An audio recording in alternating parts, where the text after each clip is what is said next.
The words on the note wouldn't leave Clara's mind. "You should have left." She read them again. Then again. Ethan stood beside Mila, holding the little girl against his chest. "Is she hurt?" "No," Clara said quickly. "She's scared." Mila buried her face against her father's neck. Ethan looked at the smoke. Everyone out. Security rushed into the hallway. Within minutes, the fire alarm screamed through the estate. Staff evacuated the upper floor. Firefighters arrived. The fire itself was small. Too small. It had started beside an electrical panel near the nursery. The investigator crouched beside the wall. This wasn't random. Ethan's jaw tightened. "What do you mean?" "The circuit was overloaded deliberately." Clara looked at him. "So someone wanted to scare us." "No," the investigator said. He pointed toward the floor. "Someone wanted to send a message." Clara looked down. The metal box. The note. The blood. She suddenly realized something. "This blood isn't ours." The investigator took a sample. "Correct." Ethan looked at Clara. "How do you know?" "Because nobody here is bleeding." He stared at the box. Then his expression changed. "Open it." Clara hesitated. "What if it's another trap?" "It already knows where we live." She opened the lid. Inside was a single photograph. An old photograph. Clara's breath stopped. Her mother, standing beside a younger Ethan, and another woman, Ethan's late wife. All three were standing outside the Bennett Foundation. Clara looked at him. "You knew them together?" "Yes. But you told me you only spoke to my mother once." "I lied." The confession was quiet. Clara's eyes filled with anger. "You lied again?" "I know." "Why?" "Because I was trying to protect you." She laughed bitterly. Everyone uses that sentence. Ethan didn't defend himself. "That was almost worse." Clara lifted the photograph. "Why were they together?" "Your mother came to me because she suspected the foundation was being used to move money. And your wife?" "She was helping her." Clara looked at the woman in the picture. "What was her name?" "Amelia." "Did Amelia know about Vivian?" "Yes." "Did she know about Daniel?" "Yes." Clara stared. "So my mother and your wife were investigating them together?" "Yes." "And then both of them died." Ethan's silence answered. Mila began crying again. Ethan immediately turned toward her. Clara watched him kneel. He wiped the child's tears. "You're safe." "Promise?" "I promise." Mila looked at Clara. "Is she safe too?" Ethan glanced at Clara. "Yes." His voice was firm. "She is." For some reason, those two words hurt. Later that night, the estate was surrounded by police. The investigators found no intruder, no fingerprints, no useful footage. The cameras had been disabled for exactly 11 minutes. 11 minutes. Long enough? Clara sat in the library with a blanket around her shoulders. Ethan entered. He had changed clothes. There was soot on his sleeve. He looked exhausted. "Your father wants to see you." "Now?" "Yes." She stood, then stopped. "Ethan." He looked at her. "If you lie to me again, I'm leaving." He nodded. "I won't." "I mean it." "I know." She walked past him. Then he said her name. She stopped. "I was wrong about one thing." She turned. "What?" "I thought I could protect you by keeping you outside the truth." His voice lowered. "But you were already inside it." At the hospital, Clara found her father awake. He looked terrified. "Dad?" He motioned for her to close the door. "Where is Ethan?" "Outside." "Good." Clara sat beside him. "What happened?" Her father stared at her. "Did you find the box?" "Yes." "Then they know." "Who?" "The people who killed your mother." Clara's blood ran cold. "You know who they are?" Her father nodded. "I knew who they were." "Then tell me." He looked toward the window. "I was afraid. You've been afraid my entire life. I thought silence would keep you alive. It almost killed me." His eyes filled with tears.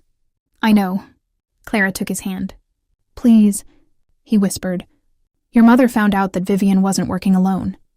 "Who was helping her?" "Someone inside the government." Clara froze. "What?" "Someone powerful." "Who?" "I don't know his name." "You don't know?" "I knew his position." Her father swallowed. "He was connected to Daniel's father." Clara closed her eyes. The senator. Daniel's family. Politics. Money. The foundation. Everything was becoming one enormous machine. And Ethan? Her father looked at her. He was supposed to destroy that machine. Clara frowned. What do you mean?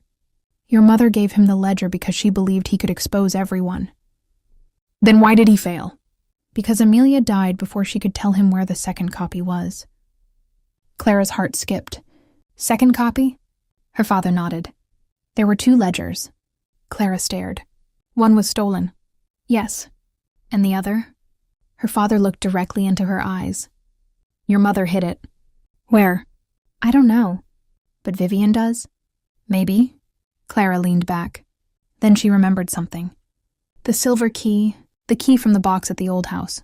She had forgotten about it. Her hand went to her pocket. She pulled it out. Her father stared. Where did you get that? It was with the letter. His face changed. Your mother had that key. Clara's heartbeat raced. What does it open? Her father whispered. The old train station. The station had been abandoned for years. Rain fell as Clara and Ethan walked beneath the broken roof. You shouldn't be here, Ethan said. Neither should you. I've been here before. She looked at him. When? After Amelia died. Clara stopped. You came here looking for the ledger. Yes. Did you find anything? No. She held up the key. My mother left this. They walked to the old ticket office. The key fit. The lock clicked. Inside was a small room covered in dust. Old schedules, broken chairs, a rusted metal cabinet. Clara opened it. Nothing. Then Ethan noticed a loose floorboard. He knelt, lifted it. There was a narrow compartment beneath. Inside was a blue ledger. Clara couldn't breathe. The ledger. They had found it. Ethan reached for it. Clara stopped him. No.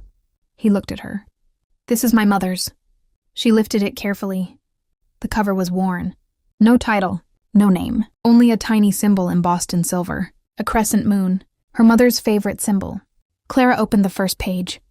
Names, dates, account numbers, payments, politicians, business owners, judges, police officers, even people connected to the hospital. She turned the page. Then another. Then froze. There was a name she knew. Vivian Bennett. Beside it were millions of dollars. Clara's hands shook. Then she saw another name. Daniel Ashford. And beneath it, Amelia Vale. Clara looked at Ethan. What is this? He stepped closer. His face had gone pale. That's impossible. Why? Because Amelia was never paid. Clara turned the page. There was a payment beside her name, but the date was 3 weeks after her death. Ethan stared. No. He took the ledger. Checked the date again. This means she wasn't dead when this transaction was made. Clara whispered. Or someone wanted us to believe she was. They stared at each other. A sound came from the platform. Footsteps. Ethan immediately shut the ledger. Stay behind me. Clara whispered. Who is it? The footsteps stopped. Then a voice came from the darkness. You finally found it. Ethan's body went rigid. Clara recognized the voice. Her father had mentioned it once. The man who controlled the political side of the operation. A tall figure stepped into the dim light. Senator Ashford. Daniel's father. He smiled. Mrs. Vale. Clara's stomach turned. You. He looked at Ethan. Still protecting people who don't understand what they're standing inside. Ethan moved forward. You killed Amelia. The senator's smile disappeared. No. He glanced at Clara. Your wife wasn't killed by me. Ethan froze. The senator continued. She was killed by someone much closer to you. Clara's heart stopped. Who? The senator smiled again. Ask your husband what happened the night Amelia died. Ethan's face changed. Clara looked at him. You know? He didn't answer. The senator stepped backward into the darkness. You have until midnight. Until what? To decide whether you want the truth. A gunshot exploded through the station. Clara screamed. Ethan grabbed her and pulled her behind the wall. Another shot, then silence. When Ethan looked back toward the platform, the senator was gone. Only a dark smear of blood remained on the floor. Clara looked at Ethan. Was he hit? I don't know. Then where did the blood come from? Ethan stared at the floor. His face had become unreadable. Then he looked at the blue ledger. We need to leave. No. Clara. You're hiding something. He looked at her. I know. What happened the night Amelia died? Ethan closed his eyes. For the first time since she had met him, Clara saw genuine fear. Not fear for himself. Fear of what she would think when she finally knew. I was driving the car. Clara's face went white. What? The night Amelia died. He swallowed. I was driving. The station seemed to disappear around her. Rain, darkness, the ledger. Everything became distant. Clara whispered. Then why was she reported as dying in a plane crash? Ethan looked at her. Because that wasn't Amelia. Clara stared. What? The woman who died in that crash was someone else. He looked down at the blood on the floor. Amelia disappeared. And you knew? I've been searching for her for 3 years. Clara's heart pounded. Then why did everyone think she was dead? Ethan's voice broke. Because I was the one who made them believe it. Clara stepped back. She didn't know which terrified her more. The ledger, the senator, or the realization that the man she had married had been carrying a secret, capable of destroying everything. Then her phone rang. Unknown number, she answered. Nobody spoke, only breathing. Then a woman's voice whispered, Clara. She froze. The voice continued. Don't trust Ethan. The call ended. Clara slowly lowered the phone. Ethan stared at her. What happened? She looked at him. Her face had gone completely pale. She knows my name. Who? Clara whispered. It was a woman. Ethan's expression changed. What did she say? Clara looked toward the dark platform. She said... Her voice trembled. Don't trust your husband. And then the lights inside the abandoned station went out. The lights went out. For 3 seconds, nobody moved. Then Ethan grabbed Clara's hand. Don't let go. She almost pulled away. Almost. But the darkness around them was too complete. And the station suddenly felt much larger than it had a moment ago. A sound came from somewhere behind them. Metal scraping against concrete. Ethan pulled Clara toward the exit. Move. They ran through the corridor. A second later, the emergency lights flickered back on. The platform was empty. The senator was gone. So was the blood.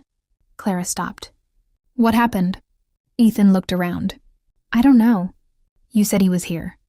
He was. And now he's gone? Yes. She stared at him. Everything about you is a secret. Ethan didn't answer. They reached the car. Clara got inside but didn't close the door. Tell me everything. Ethan stood in the rain. Not here. Then where? At home. No. She shook her head. I'm done being taken somewhere and told half the truth when we arrive. Ethan looked at her for a long moment. Then he nodded. You're right. He got into the driver's seat. I'll tell you everything. The estate was silent when they returned. Mila was asleep with Nana Rosa. Security had doubled. The gates were locked. Every entrance was watched. But Clara no longer felt safe. Not because of the people outside. Because of the man sitting across from her in the library. Ethan placed the blue ledger on the table. Then he sat down. 3 years ago, he began. Amelia discovered that someone was using my companies to move money into political campaigns. Clara listened. She came to me with evidence. Your mother?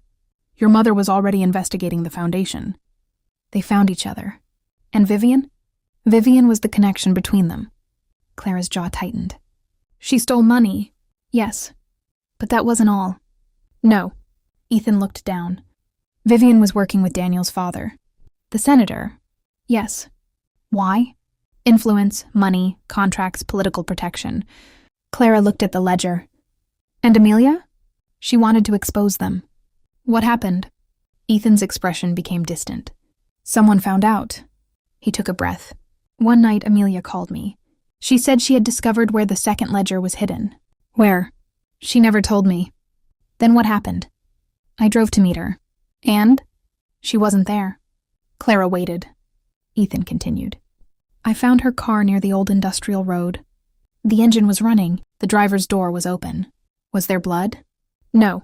Then she wasn't dead. I thought the same. Why didn't you tell anyone? Because I received a message. He pulled out an old phone. The screen was cracked. A single message remained. If you want your daughter to live, let Amelia disappear. Clara stopped breathing. Your daughter? Mila. They threatened a child. Yes. So you agreed. I had no choice. Clara looked at him with disbelief. You let the world think your wife was dead. I let the world believe whatever it needed to believe. Even Mila? She was 5. She thought her mother died. Clara's anger softened for one terrible second. That is why she says fire sky. Ethan nodded. I couldn't tell her the truth. Clara looked down. And my mother? She knew Amelia was alive. Did she? Yes. Then what happened to her? Ethan's eyes filled with something dark. She refused to stop investigating. Clara whispered, and they killed her. Yes. She closed her eyes. For years she had believed her mother died in an accident. Now she knew her death had been deliberate. Her father's silence, Vivian's lies, the foundation's missing money, everything suddenly made sense. Almost everything. There is still one thing. Ethan looked at her. The woman who called me. He went still. She said not to trust you. I know. She knew my name. Yes. Clara studied him. Could it be Amelia? Ethan didn't answer. Ethan. Yes. The word came out almost like a prayer. It could. At midnight, someone knocked on the estate's back gate. Security surrounded the area.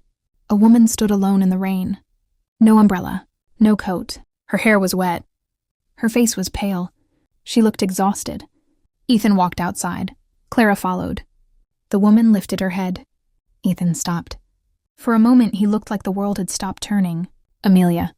The woman began crying. Hello, Ethan. Clara stood frozen. This was impossible. The dead woman was alive. Mila's mother was alive. The woman from the photograph. The woman whose disappearance had shaped Ethan's entire life. Amelia looked at Clara. You must be Isabella. Clara corrected her. Clara. Amelia nodded. Your mother talked about you. Clara's heart cracked.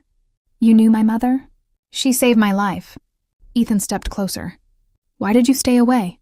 Amelia looked at him. Because the people who took me promised they would kill Mila if I returned. Ethan's face twisted. I thought you were dead. I know. I searched for you. I know. 3 years. I know.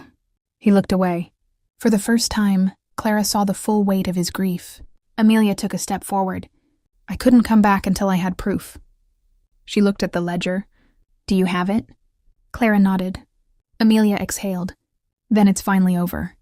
They spent the next several hours listening. Amelia explained everything. Vivian had been stealing from the foundation for years. Daniel had helped her move money through shell companies. The senator had provided political protection. But there was one more person. The person who had arranged everything. Clara's blood turned cold when Amelia said the name. Martin Bennett. Her father. No. Clara shook her head. No. Amelia's eyes filled with tears. He didn't start it. But he was involved. Yes. Clara stood. You're lying. Ethan moved toward her. Clara, my father saved your life. He did. He loved my mother. He did. Then why? Amelia answered. Because he was blackmailed. Clara stared. They threatened you? They threatened him with your mother's life. Her father's silence suddenly made sense. The guilt, the fear, the desperate warning to Clara. He had not been protecting Vivian. He had been protecting his daughter from the truth. He signed the documents, Amelia said. Under pressure. Clara sat down. Tears ran silently down her face. So my father wasn't innocent. No, Amelia said gently. But he wasn't the monster either. Clara looked toward Ethan. What about you? I knew he was being forced. You still married me. Yes. You could have told me. I was afraid. Of what? That you would look at me and see another man deciding your life for you. She stared at him. You were right. I know. The following week changed everything. The ledger was handed to federal investigators. The financial records were verified. Daniel was arrested. The senator resigned before charges were formally announced. Vivian tried to flee the country. She didn't make it through the airport. The Bennett Foundation was placed under independent control. The stolen money was recovered. Not all of it, but enough. Enough to rebuild what had been destroyed. Enough to clear Clara's father's debts. Enough to restore her mother's name. And enough to prove that Elena Bennett had spent the last months of her life trying to protect people she loved. Her father survived, weakly at first, but alive. When Clara visited him after the investigation became public, he cried before she even spoke. "I'm sorry." She sat beside him. "I know. I should have told you." "Yes. I was afraid." "I know." He looked at her. "Do you hate me?" Clara thought about it. "No." He closed his eyes. "But I need time." "I understand." That was the most honest answer they had ever given each other. Months passed. The mansion changed. Not physically, emotionally. The staff stopped treating Clara like a guest. Mila stopped calling her Mrs. Vale. One morning, she simply ran into the kitchen and shouted, "Clara?" Clara turned. Mila jumped into her arms. "I made pancakes. They're burned." "I know." Clara laughed. Ethan appeared in the doorway. "She's been practicing." "For how long?" 40 minutes. Mila frowned. "Daddy is mean." Ethan raised both hands. "I didn't say anything." Clara smiled. For the first time, the house felt like home. Not because it was luxurious, because it was full of people who had stopped pretending. One evening, Clara found Ethan sitting beside the lake. The sunset was turning the water gold. She sat beside him. "You're thinking too loudly." He smiled. "I'm thinking about the first time I saw you." "At the chapel?" "Yes." "You looked terrified." "I was." "Of me? Of what I was doing to you?" She looked down. "You could have stopped it." "I know." "Why didn't you?" "Because your father was dying." She nodded. "I hated you that day." "I know." "I hated you for weeks." "I know." She smiled faintly. "You really know how to make a woman feel special." He laughed, then became serious. "I never expected you to love me." Clara looked at him. "Do you love me?" He didn't hesitate. "Yes." Her eyes filled. "I love you too." He closed his eyes, like he had been waiting for those words longer than he could admit. Clara touched his hand. "But I need you to understand something." "Anything." "If we stay together, I need my choices." "You'll always have them." "No more secrets." "Never again." "No protecting me by lying." "I promise." "And no more marriage arrangements." He smiled. "Agreed." She leaned closer. "What about marriage by choice?" He looked at her. "I'd like that." A year later, Ethan didn't organize a giant ceremony. No cameras, no politicians, no reporters, no contracts, no deals. Just a small garden beside the lake. Mila stood beside Clara wearing a pale blue dress. Nana Rosa cried before the ceremony even began. Clara walked toward Ethan alone. Not because anyone had forced her. Because she wanted to. When she reached him, Ethan took her hands. "I loved you before you loved me," he whispered. She smiled.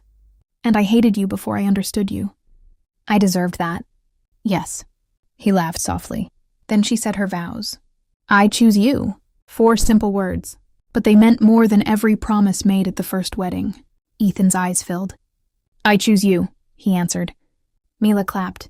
Everyone laughed. And this time, when Ethan kissed Clara, there was no debt attached to it. No threat, no secret, no price, only choice. Years later, Clara would sometimes think about the woman she had been on that first wedding day, the frightened woman in a veil, the daughter forced to trade herself for her father's life. She almost didn't recognize her, because that woman had believed love was something other people used against you. Now she understood something different. Love was not the absence of betrayal. It was not wealth. It was not rescue. And it certainly wasn't a contract. Love was the freedom to walk away, and still choosing to stay. Mila grew into a bright, fearless teenager. Clara's father became a quiet grandfather, who spoiled her shamelessly. Amelia rebuilt her life far away from the headlines. The Bennett Foundation became stronger than it had ever been. And Ethan? He remained powerful, but he stopped hiding behind that power. He learned to ask instead of decide, to listen instead of solve, to love without owning. And Clara learned that surviving something doesn't mean it gets to define you forever. Sometimes the life you thought was stolen from you is only the life you were never meant to live. Sometimes the person you thought was your captor becomes the person who finally gives you back your freedom. And sometimes a wedding that begins as a transaction ends with the only thing money could never buy. A choice, a real one. Clara looked at Ethan across the garden that evening as Mila danced beneath the lights. He caught her eye. She smiled, and he smiled back. No secrets, no bargains, no fear. just two people who had finally learned that love means nothing when it is forced, and everything when it is chosen.